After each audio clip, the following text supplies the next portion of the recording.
El hombre que nadie vio. Cierra los ojos e imagina a Jesús. Lo más probable es que tu cerebro haya generado instantáneamente una imagen muy específica. Un hombre alto, de piel blanca o ligeramente bronceada, cabello castaño claro, largo y ondulado, ojos azules o miel, rasgos finos y una túnica inmaculada. Esa imagen, conocida como el Jesús europeo, es la figura más reproducida en la historia del arte, desde el Cabeza de Cristo de Warner Sallman hasta las películas de Hollywood. Pero aquí está el problema. Ese hombre nunca existió. Esa imagen es una construcción cultural creada siglos después de su muerte, influenciada por emperadores romanos, artistas del Renacimiento y la psicología occidental. Lo más inquietante es el silencio absoluto de la Biblia. Los evangelios describen con detalle la tortura de Jesús, sus palabras, sus viajes, pero en las más de 800,000 palabras del Nuevo Testamento no hay una sola descripción física de su rostro, su altura o su color de pelo. ¿Por qué? ¿Por qué los hombres que vivieron con él, comieron con él y lo amaron, omitieron el detalle más básico que cualquier biógrafo incluiría? ¿Fue un descuido o fue un borrado deliberado diseñado por el Espíritu Santo? Hoy vamos a usar la antropología forense, la arqueología del siglo I y la exégesis bíblica para reconstruir el rostro que la historia olvidó. Vamos a desmantelar el mito del Jesús de Hollywood para encontrarnos cara a cara con el Jesús de la historia. Advertencia: el rostro que vas a descubrir puede que no te guste, puede que te choque, pero como dijo el profeta Isaías, no hay parecer en él ni hermosura. Punto 1. El archivo profético. Lo que la Biblia sí dice, pero ignoramos. La hipótesis. La Biblia no nos da una descripción policial, pero nos da pistas teológicas y proféticas que contradicen radicalmente la imagen artística de belleza y majestad. La pista de Isaías 53. El siervo sufriente. 700 años antes de Cristo, el profeta Isaías escribió una descripción física del Mesías que la mayoría de los artistas cristianos han decidido ignorar deliberadamente.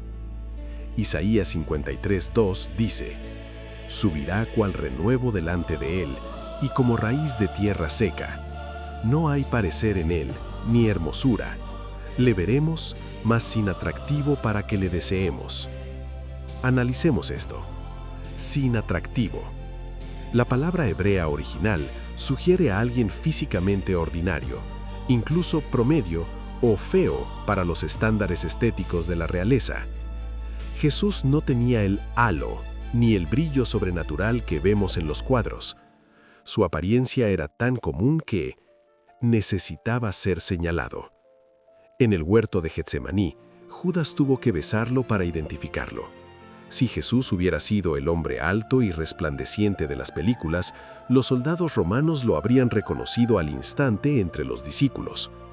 El hecho de que Judas tuviera que marcarlo significa que Jesús se veía exactamente igual que cualquier otro judío pobre de su grupo. Se perdía en la multitud. Varias veces en los evangelios, Jesús se escabulle entre la gente. Juan 8:59. Un hombre con la apariencia del Jesús europeo, alto, blanco, brillante, destacaría como un faro en una multitud de judíos del Medio Oriente. Jesús tenía el superpoder de la invisibilidad social. Se veía como todos los demás. El tabú del cabello largo. 1 Corintios 11.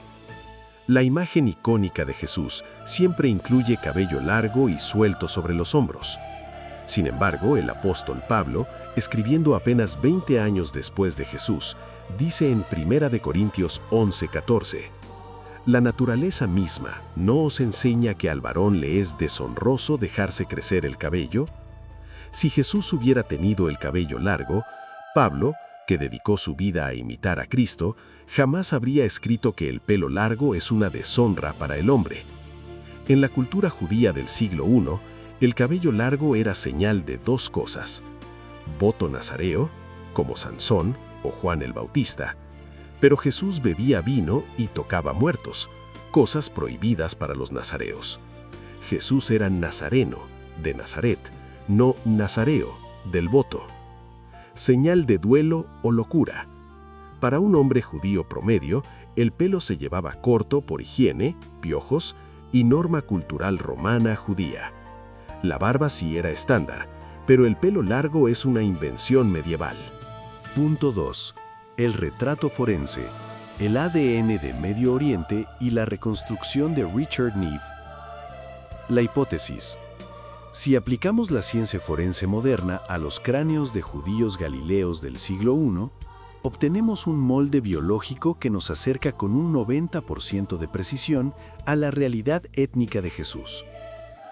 El experimento de la BBC y Richard Neve.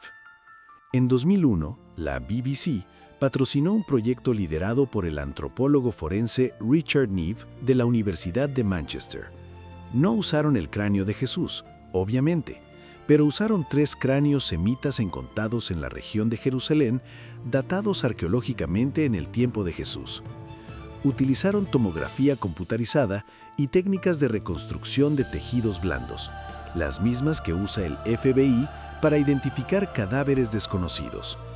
El resultado conmocionó al mundo cristiano occidental. El verdadero perfil étnico. Piel. Jesús no era blanco, era un judío mizrahi, de Oriente Medio. Su piel habría sido de tono olivo oscuro a marrón claro. Vivía bajo el sol del desierto. La idea de un Jesús pálido es geográficamente imposible. Cabello. Textura rizada, gruesa y negra, como lana, dice Apocalipsis 1:14 metafóricamente. No lacio y castaño, corto y recortado. Ojos. Marrón oscuro o negro. Los ojos azules son una mutación genética recesiva gen ERK2, que existía en el norte de Europa, pero era extremadamente rara o inexistente en Judea en esa época. Estatura y complexión. Basado en los esqueletos de la época, el hombre promedio medía 1.65 metros, 5 pies, 5 pulgadas, y pesaba unos 50 a 60 kilos. Sin embargo, Jesús era un tectón, constructor de piedra. Habría tenido una musculatura densa en hombros y brazos, manos callosas y ásperas, y un rostro envejecido prematuramente por la exposición al sol y al polvo de piedra. No era el modelo de manos suaves que vemos en las iglesias, parecía un trabajador de la construcción moderno, fuerte y curtido. La disonancia cognitiva. Cuando la gente ve la reconstrucción de Neve, un hombre de cara ancha, nariz prominente, piel oscura y pelo corto y rizado, muchos sienten rechazo.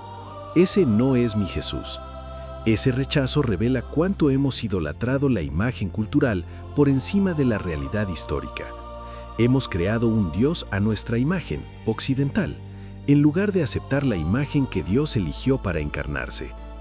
Dios eligió encarnarse en el cuerpo de un hombre que hoy, si intentara subirse a un avión en Estados Unidos o Europa, probablemente sería seleccionado para una revisión de seguridad aleatoria debido a su perfil racial. Punto 3. La anomalía del sudario. ¿La fotografía imposible? La hipótesis. Existe una única excepción potencial al silencio histórico. Un objeto que desafía tanto a la ciencia como a la teología y que presenta una imagen física de Jesús radicalmente diferente a la reconstrucción antropológica promedio, pero anatómicamente perfecta en cuanto a la tortura. El enigma de Turín. El sudario de Turín es un lienzo de lino de 4 metros que muestra la imagen negativa, como una foto, de un hombre crucificado. Durante años, se descartó como una falsificación medieval debido a una prueba de carbono 14 en 1988. Sin embargo, estudios recientes, 2022 a 2024, utilizando dispersión de rayos X de gran ángulo, WAX, han datado las fibras de lino en el siglo I, reabriendo el expediente criminal más famoso de la historia. El perfil físico de El hombre del sudario.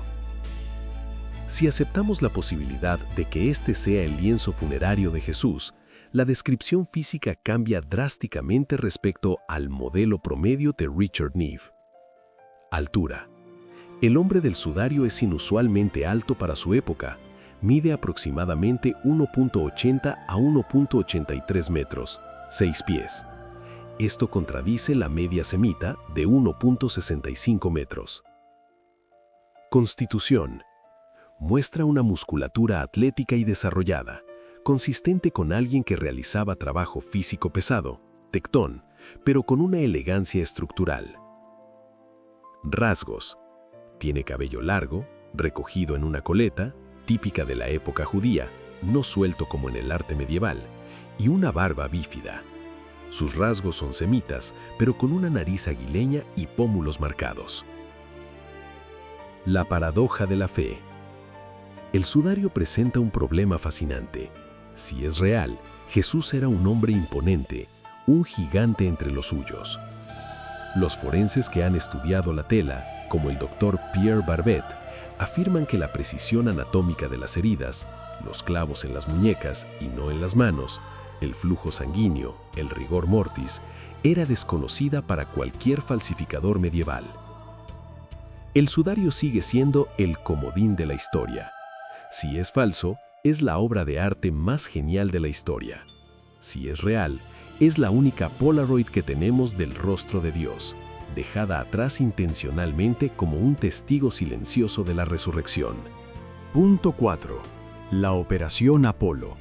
¿Cómo Jesús se volvió romano? La hipótesis. La imagen del Jesús europeo, blanco, rubio, alto, no fue un error inocente. Fue una campaña de marketing imperial diseñada para hacer que el Mesías judío fuera aceptable para la aristocracia romana pagana. Fase 1. El buen pastor. Durante los primeros 300 años, los cristianos no pintaban a Jesús. Primero, por la prohibición judía de hacer imágenes, idolatría. Segundo, porque estaban siendo perseguidos. Un retrato era evidencia criminal. Las pocas imágenes que existen en las catacumbas, como en la de San Calixto, muestran a Jesús como el buen pastor, un joven sin barba, con pelo corto y túnica romana corta. Se parece más a un campesino italiano que a un rabino. Fase 2. La fusión con el sol. Siglo IV en adelante. Todo cambia cuando el emperador Constantino legaliza el cristianismo. De repente, Jesús ya no es el líder de una secta perseguida de pescadores pobres, ahora es el Dios oficial del Imperio Romano. No puedes poner a un carpintero judío moreno y bajito en el trono de Roma. Los romanos adoraban la belleza, la fuerza y la estética aria grecolatina. Así que los artistas imperiales hicieron un rebranding. Tomaron la imagen de Apolo, dios del sol, joven y bello. Tomaron la imagen de Júpiter o Zeus, barba patriarcal, cabello largo y majestuoso, autoridad. Le pusieron el halo, que era el símbolo de Sol Invictus, la deidad favorita de los legionarios. El nacimiento del Pantocrátor. Surge así el ícono del Cristo Pantocrátor, el que todo lo gobierna. Este Jesús lleva la toga púrpura del emperador, se sienta en un trono de oro y tiene rasgos europeos refinados. Esta imagen no tenía la intención de ser históricamente precisa, tenía la intención de ser políticamente poderosa. Este Jesús imperial colonizó la mente de Occidente. Durante el Renacimiento, artistas como Miguel Ángel y Da Vinci, financiados por la Iglesia, terminaron de blanquear a Jesús, dándole la apariencia de un europeo del norte para que los reyes y nobles pudieran identificarse con él. Irónicamente, el Jesús que el mundo adora visualmente se parece más a los romanos que lo crucificaron que al judío que murió en la cruz. Punto 5. La razón teológica. El rostro borrado y la idolatría de la forma. La hipótesis. El silencio descriptivo de la Biblia no es un accidente literario, es una estrategia divina de protección. Dios borró el rostro de Jesús de la historia para prevenir la idolatría racial y asegurar la universalidad del Evangelio. El peligro de la imagen tallada. El segundo mandamiento, Éxodo 24, prohíbe hacerse imágenes de Dios. Dios sabe cómo funciona el cerebro humano. Nos obsesionamos con el envase y olvidamos el contenido. Si tuviéramos una descripción exacta, por ejemplo, tenía la nariz grande, piel muy oscura y medía 1.60, ocurrirían dos tragedias. Idolatría física. Adoraríamos esos rasgos específicos como sagrados. La gente se haría cirugía para parecerse a él. Discriminaríamos a quienes no tuvieran esos rasgos. Exclusión racial. Si Jesús fuera indiscutiblemente descrito como blanco, los africanos y asiáticos sentirían que Dios no es uno de ellos. Si fuera descrito como negro, los europeos sentirían lo mismo. El avatar universal. Al no tener rostro, Jesús puede tener todos los rostros. En Etiopía pintan a Jesús negro. En Corea lo pintan con rasgos asiáticos. En Europa lo pintan blondo y en América Latina lo pintan mestizo. Esto no es un error, es el diseño del Espíritu Santo. El apóstol Pablo entendió esto perfectamente cuando escribió en 2 de Corintios 5:16. De manera que nosotros de aquí en adelante a nadie conocemos según la carne, y aun si a Cristo conocimos según la carne, ya no lo conocemos así. Pablo nos dice, la apariencia física de Jesús ya no importa.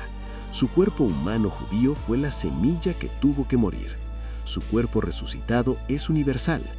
El verdadero rostro de Jesús no se encuentra en una pintura, ni en una reconstrucción forense, ni siquiera en el sudario. El verdadero rostro de Jesús se encuentra en el rostro de tu prójimo. En cuanto lo hicisteis a uno de estos mis hermanos más pequeños, a mí lo hicisteis. Mateo 25:40. Dios borró su propia cara para que tuviéramos que buscarla en la cara de los pobres, los enfermos y los marginados. Hemos deconstruido siglos de arte y tradición. Proféticamente, era un hombre sin atractivo, ordinario, diseñado para pasar desapercibido. Forensemente, era un hombre de piel oscura, cabello rizado y rasgos semitas fuertes. Un obrero de la construcción, no un modelo. Históricamente, su imagen fue secuestrada por Roma para proyectar poder imperial. Teológicamente, su invisibilidad física es lo que permite su visibilidad espiritual global. La próxima vez que veas un cuadro de Jesús rubio y de ojos azules, no te enfades, entiéndelo como arte, no como historia. Pero recuerda que el Jesús real, el que caminó sobre el agua y venció a la muerte, probablemente se parecía más al hombre que limpia tu oficina, o al refugiado que cruza la frontera que al rey que ves en los vitrales. Y quizás, solo quizás, esa apariencia humilde fue su primera prueba de fe para nosotros. ¿Podemos amar a un Dios que no se parece a nuestros estándares de belleza? Este viaje al pasado cambia cómo vemos el presente. Quiero que hagas una reflexión honesta. Si Jesús tocara a tu puerta hoy, con su verdadera apariencia de obrero de Oriente Medio, ¿le abrirías? ¿O llamarías a la policía por su aspecto sospechoso? Escribe en los comentarios tu respuesta sincera: yo sigo al Jesús de la Biblia. Si quieres que sigamos desenterrando la verdad detrás de los mitos bíblicos, como la verdadera cruz, el arca de Noé o los gigantes, suscríbete y activa la campana.